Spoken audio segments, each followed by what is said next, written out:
Hello everybody. Today we are talking about string writing and how to get away from those claggy block chords to get that rolling river of sound which you like without having to go back to pencil and paper or a score writing program. What I'm going to give you today is two short tutorials from our Orchestral Composition Bootcamp course. This is an 8-week intensive orchestral composition course taught by working professionals. You get personal written feedback on your work. You join in live webinars, live workshops to get even more feedback. There's 19 hours of video material.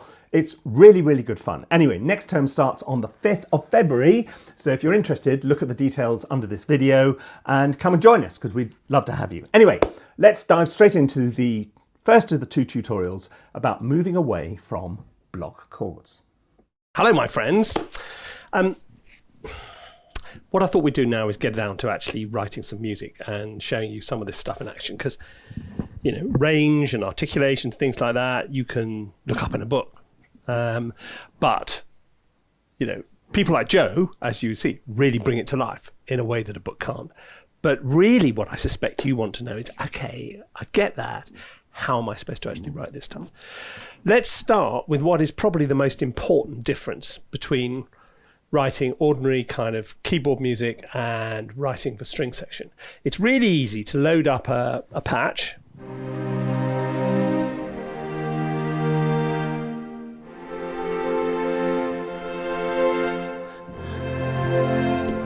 Like that, an ensemble patch, sounds lovely. But everything I'm doing there is in big block chords.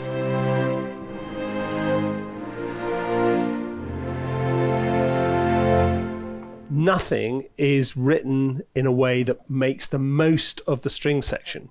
Because what you've got to think of when you're writing string music is you're not writing these big wodgy chords. You're writing for a whole load of...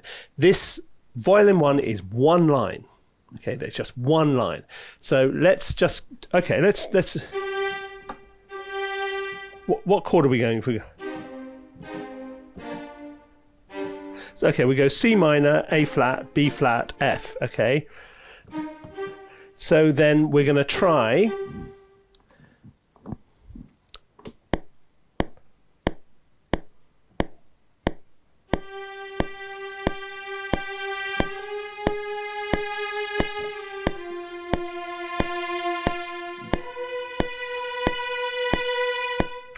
Okay, now we're going to add a bass line to it on the cello. What I'm doing is a lot easier to do on paper because you actually see the notes. What I'm having to do here is try and remember what I played and all that kind of thing, which is never that easy. But for the sake of illustration, I think this will be of value. So that's why we're doing it. Come on, guy, you can do this. C, okay, little passing note down to A flat. Up to the B flat. And down. Okay, now we're going to try and improvise these middle lines.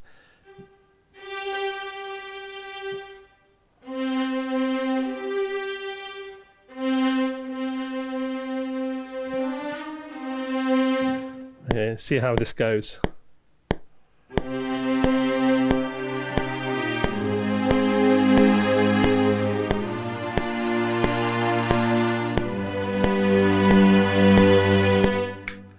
Now you see how this sounds different to block chords, yeah?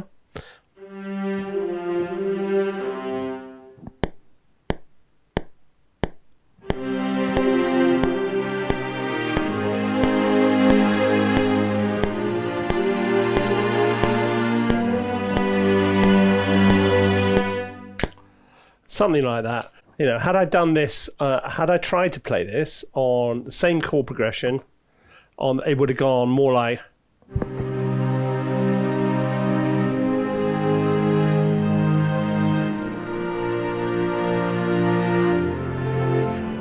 and I would have got the same chords wrong then. But you see how different it sounds. Now, actually improvising it in like that is hard. You've got to keep it all in your brain. It's much easier if you can do it on paper. But failing that, you've got to have a really clear idea what bar you go to, what chord, and all the rest of it. But it does, you see, and the thing which makes this work, you can see these bits and pieces going, okay, actually, I tell you what I can do. I can open it up like this.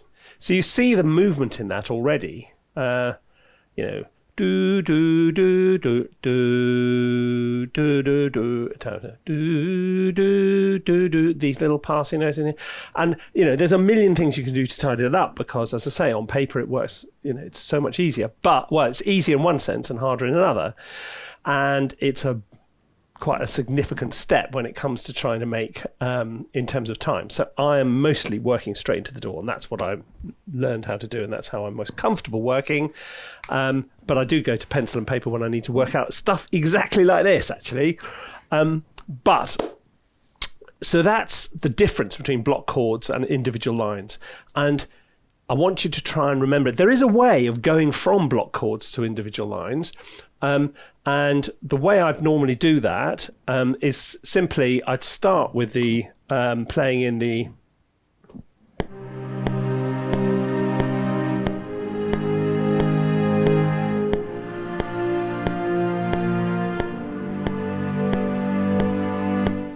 And then, so I'm playing in my chord progression. Then I put a top line or a bass on. So I go...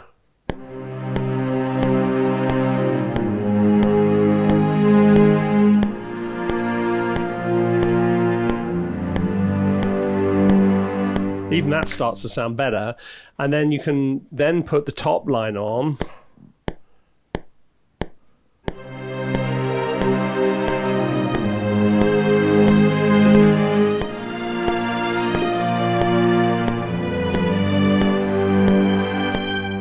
And even that is starting to sound a little bit more like the business. So then you can go into the editor and start knocking out notes you don't want, so that you just take the top, the violin one off, and you can take the bottom line out, and then you've just got the inner parts, and then it kind of starts to come together this way.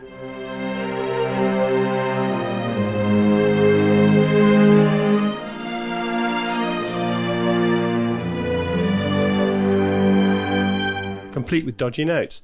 And I work that way quite a lot because it's quick. And it's quick and still quite satisfying. Right. So that's the difference between individual lines and block chords. The point is, the strings don't have to do everything at once. It's a really common thing, particularly with people working with... And I mean, I say by common, when I say people, I mean me. I've done all this. Everything I say don't do, I've done. So you're in good company if it's you as well. Strings don't have to do absolutely everything. They don't have to provide the rhythmic motor which goes through it, the harmonic content, the top line. They can do all that at the same time. But what often happens is people will write pieces of music which are essentially 3 string orchestras all working at the same time. If you've got a whole string section, if you've got a whole orchestra, you don't need to do that. If you want to use your big strings in octaves to do the tune, maybe the brass can do the harmonic content. Don't need to use violas and cello to put in those little harmony notes. Do the whole thing top line on the strings. Leave the woodwind and brass to do the harmonic bit. If you're doing an ostinato in the strings, leave the brass to do the top, to the theme, maybe. Or if you've got big harmonic accompaniment, you see what I'm saying? You can do everything at once, but often a mistake is, we're going to have top line on the woodwind, and there's going to be a little trumpet in there, and the violins. Then the harmonic stuff's coming from the violas and the cellos and the clarinets and the French. What? So you're just throwing everything at it in the hope that if you play every available note, some of them are going to be right. But what you end up with is something really kind of claggy and just doesn't sound like the real thing. And it doesn't sound very good because there's no clarity to it. What a lot of orchestrators say their job is working out what to take out. And that makes perfect sense. So let's look at one or two elements of how you might go about writing a piece of string music. Okay, so let's think about that. Let's have top line and accompaniment. Shall we do that? Let's just do it, Guy.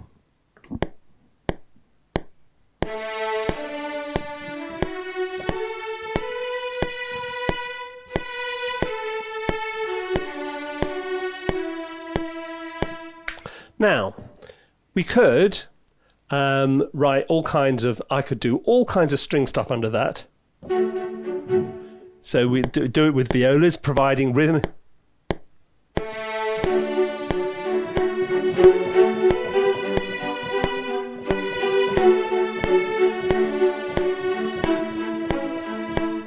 You know, if it was better played, it would have worked. You could do all kinds of things like that. But what we're going to do is, rather than that, we're going to put this in octaves, which is a very stringy sort of thing to do. We'll put the firsts up an octave. So now we've got violin octaves. And we can add another one on the bottom. We can go down an octave for that one. Now we've got 3 octaves, which is probably enough for anybody.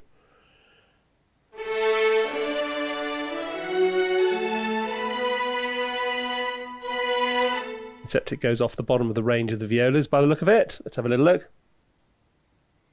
There you go. So take that A off. Don't need that. And now we've got the cello doubling the violas. So we got octave 1 down. Whoop.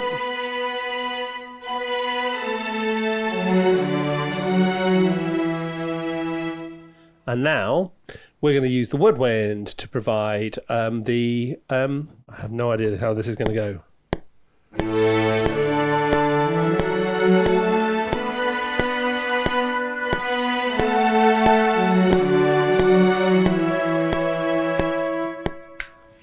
Okay, and now we're going to put a clarinet line in the middle there.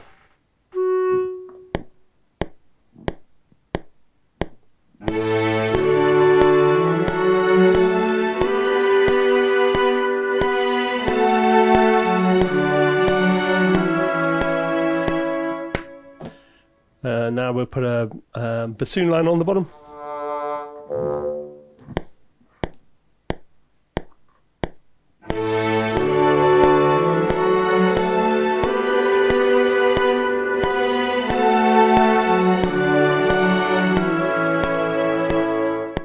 And maybe we'll just give in 1 iota and put some bass on the bottom. But everything else is going to be theme on the top, on string.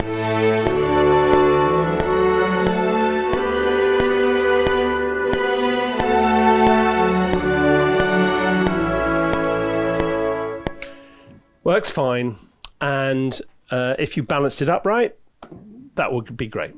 So that's just a simple theme in octaves with a very simple chordal accompaniment in woodwind. It works great.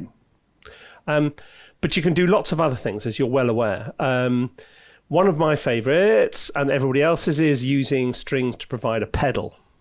And a pedal is a long-held note against which everything else sort of works. So what you can do, there's a number of ways of doing it. You can do a high pedal, or you can do a low pedal, you can do any old pedal you like.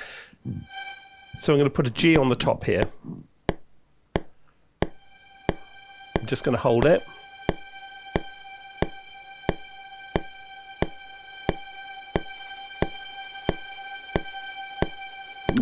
Strings are very good for that. Now you can then have a thematic line.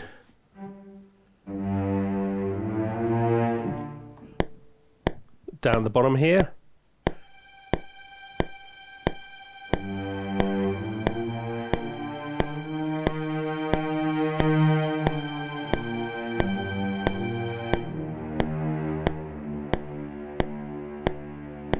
What we're doing, as you can notice, is revoicing the theme we just came up with. Now, a lot of the time, we just illustrated that you don't have to have basses and cello doing the same thing, but often it works, and in this instance, it definitely would. So here we go. So.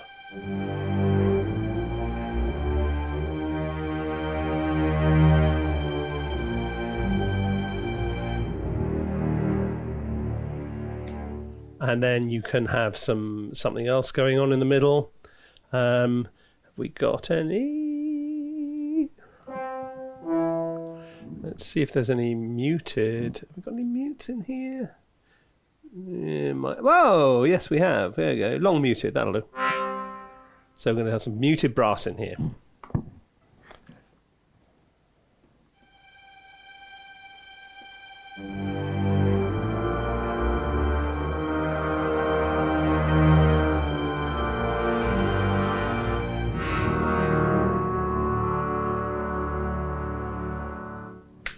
So all I was doing there was going G minor, rising to a C minor. What did I do next? Then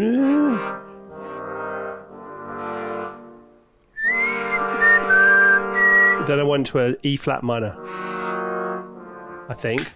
Something like that. And it wouldn't sound half so good without that pedal in, because what the pedal's doing is it's giving the harmony something to work against. And so it's creating these, because the pedal, that G is still there, even when we're playing, an E flat minor or something, or whatever it was. So there's sometimes you get these kind of little rubbing things going on, which, let's just play it without the pedal and see what you think.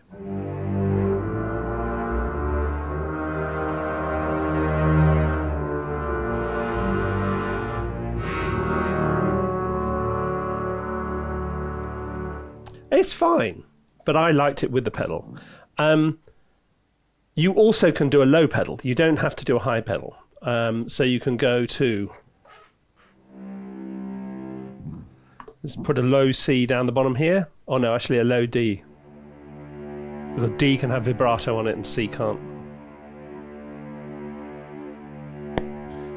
Why? You remember why, because bottom C is an open string.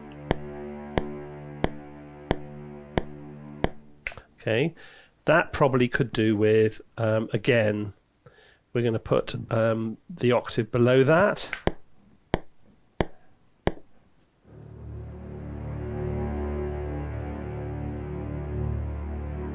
Okay, and now we're going to go for some French horns.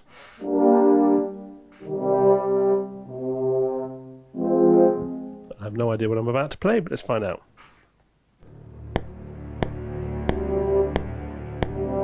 Oh, we went into D, didn't we? Of course.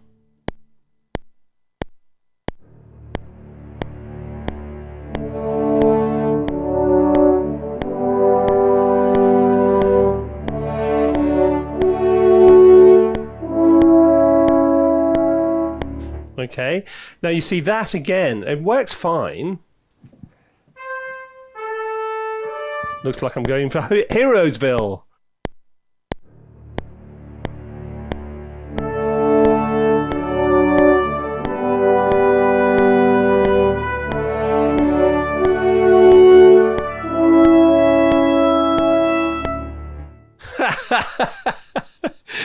It's funny, isn't it? I mean, to be honest, turning out cliches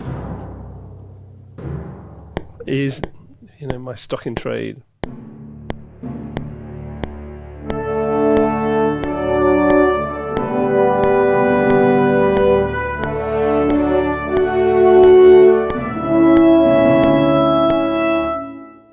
Okay, superhero get. May as well finish this off. And again, would that sound anything without the low pedal?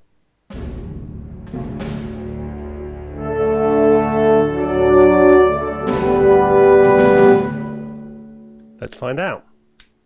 Goodbye, low pedal.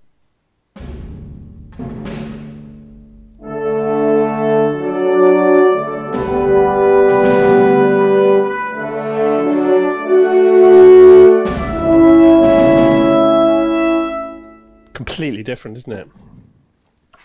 Okay, so there we go. We've done theme and accompaniment. We've done high pedals. We've done low pedals. There's so much more. And I'm going to come back and show you some more. But right now, it's the end of the day. It's time for me to go and have my tea. Wow, so there you go. 2 very short tutorials from the 19 hours of material there are in Orchestral Composition Bootcamp.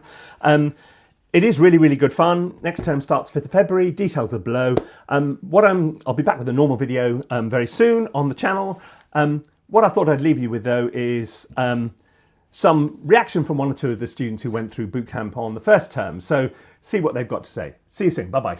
Just doing my check-in for boot camp. I've loved all the video lessons. I've learned heaps. My favorite one was probably the one with Joe Quayle. The live sessions have been absolutely amazing. I really love the Discord group. That has been absolutely phenomenal. What can I say? I'm really happy so far, and I don't want it to end. I'm having a great time in the course so far. I've learned so much from really every step and every angle of the whole process. Setting up templates, talking about libraries and technology, computer requirements. Sad it's ending, but I learned so much. I can't recommend this bootcamp enough. I've really enjoyed it. The biggest thing it did for me was just giving me a structure around which to write music. Time frames and things like that, just giving me a bit of a push so that I would make it a bigger part of my life. And I really enjoyed it. It's helped me a lot, and thanks a lot for putting it on. I've learned quite a bit, and I've really enjoyed the classes so far. Being able to be on the webinar with all the other students and listen to their compositions and the feedback that they receive has been fantastic, and I've just taken pages and pages of notes. The mentors have really taken their time to listen to each piece and to give genuine feedback. I'm excited about the next few weeks. I've really gotten a lot out of the boot camp. I've got a lot of work yet to do, but I'm confident that I'm on the right track, and I can already tell the difference in the work that I'm doing. I'm really pleased and looking forward to the next portion of the journey. I've learned so much in the last 8 weeks. I just wasn't expecting to have that level of tuition. The tutors that they have, Charles Fernandez, Robert Rodriguez, Marianne Fisher, all seasoned industry professionals. I would recommend this course 100% for anyone who wants to improve their orchestral writing skills, have their music listened to by these industry professionals. You will just grow and you will develop in your ability to write for an orchestra. There's just no question about it.